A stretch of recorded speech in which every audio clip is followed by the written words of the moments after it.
एक सीरीज शुरू की थी છે सोचेंगे तो पहुंचेंगे એને આપણે દાવતી જમાનમાં કહીએ તો સોચીશું તો પહોંચીશું મેં સગલાને કહીશ એકવાર રિપીટ કરશો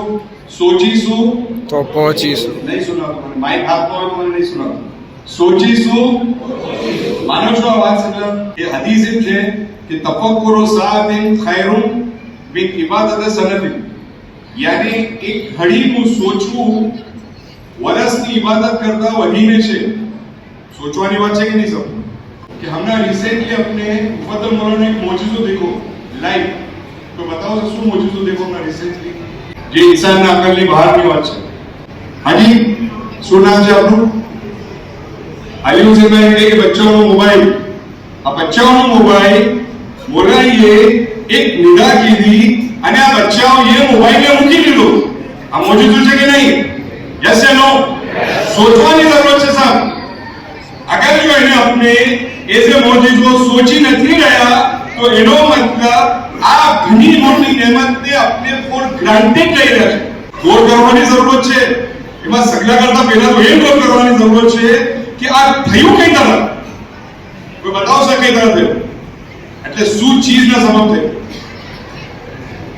શું મોહબ્બતના સબબ થયું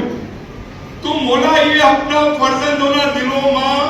કેવી મોહબ્બત નાખી છે કે મોલા એકવાર ફરમાવે છે ને બચ્ચો મોબાઈલ મૂકી દે છે મને કોઈ બતાવો સારામાંથી કોઈ એમ સોચતું હતું કે આપણે કોઈ દિના બચ્ચાઓથી મોબાઈલ છોડાઈ શકશું તો હાર માની ચૂકા થા સર કોઈ રસ્તો જ નજર નહોતો તો આ મેં શું કામ વાત કરી રહ્યો છું કે પેરેન્ટિંગ સેશનના અંદર અક્સર વાલિદાન આવીને કહે છે કે સાહેબ મારું બચ્ચું 8 9 10 વર્ષનું હતું નાનું હતું तो घणू अच्छू सगली चीजों करतो नमाज पढ़वा में जातो तो मस्जिद में जातो तो आप भागी भागी ने सगली चीजों करतो અને જ્યાં 12 13 ટીન એજ માં આવ્યો બિલકુલ બદલાઈ ગયો આ થાય છે તો એ જાને મા-બાપ મને આ વાત કરે છે તો મેં એને પૂછતો હતો કે ગોયા હમણાં આપણા ઘરના આગળ એક છોટો લોન હોય ગાર્ડન હોય અને એના અંદર સપોઝ કોઈ એવું પૌધું જે अपने आप ઉગતું હોય હજારો ઘરના દરમિયાન એક કે બે પૌધા ઉગતા હોય એવું કરજો અને એ પૌધું એવું હોય કે એનું ભરપૂર ખુશ્બોથી સમજો ને બલકે મોહલ્લો એનો બુકુટ કીધું એમ મહેકી જતું હોય એ હિસાબે પૌધું ઉગતું હોય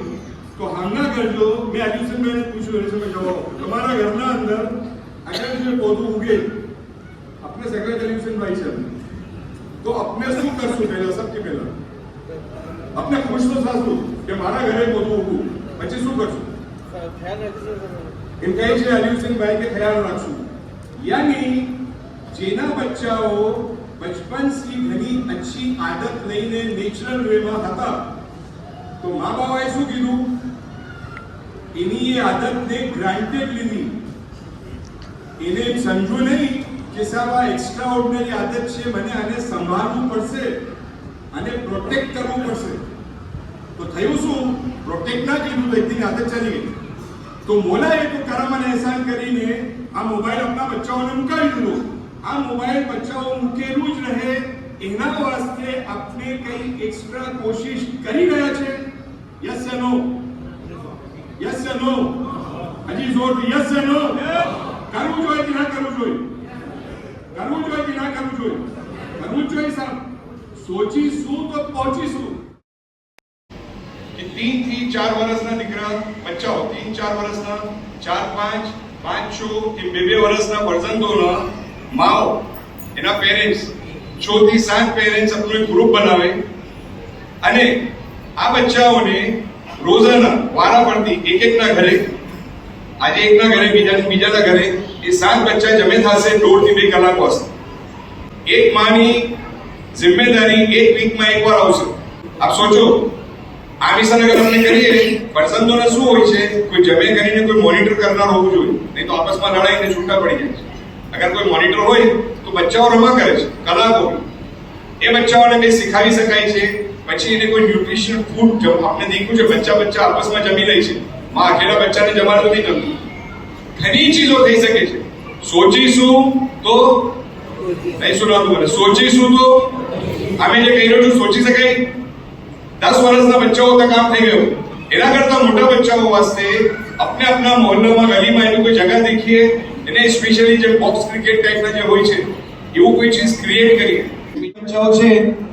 એનામાં અપાવવાનો રોલ આવશે. તો અગર જો વીકમાં એકવાર આપણે 1 કલાક 1.5 કલાક નિકાલીને એ બચ્ચાઓને સમજો यहाँ પોસિબલ ના હોય કોલોનીમાં તો કોઈ ગાર્ડનમાં એવી જગ્યા પર લઈ જવું પડતું હોય તો લઈ જવું જોઈએ. હમણાં જ્યારે આપણે વાત કરીએ છીએ તો આપણે દુકાનદારી છોડીને પહાડ ચડવા જેવું લાગે છે. મેં આપને યાદ દિલાવું, લોકડાઉનના પહેલા, લોકડાઉન થયું પહેલું લોકડાઉન, એના પહેલા કોઈ આવીને આપણે એમ કહેતું કે આ મિસલ બિલકુલ બંધ થઈ જશે અને આપણે ઘરે રહેવું પડશે, તો આપણા કોઈના સમજમાં વાત આવતી? યસ યા નો? યસ યા નો? આપણે ના સામને દેખતા કે આ શું વાત કરે છે, આમ કેમ પોસિબલ થાય? પર પોસિબલ થયું કે નહીં? થઈ ગયું ને? સગળું થઈ ગયું. તમામ જગ્યાને આનાથી આપણે શીખવાની જરૂરત છે કે મૌલાનાએ કરમ અને એહસાન કરીને એક ઘણી મોટી બીમારી से अपना फर्जंदों ने दूर किया છે. તો હવે એ બરકરાર રહે એના વાસ્તે આઉટ ઓફ ધ વે સોચવા યા કરવાની જરૂરત છે. અને અપન સગલાને સ્પેશિયલી દાદા દાદી નાના નાનીને મૌલાનાની ખુશી મુતાબિક ફરજંદોને મોબાઈલથી દૂર રાખવાની આપના તરફથી 100% કોશિશો કરતા રહેવાની યારી અને તોફીક આપજો. આમીન.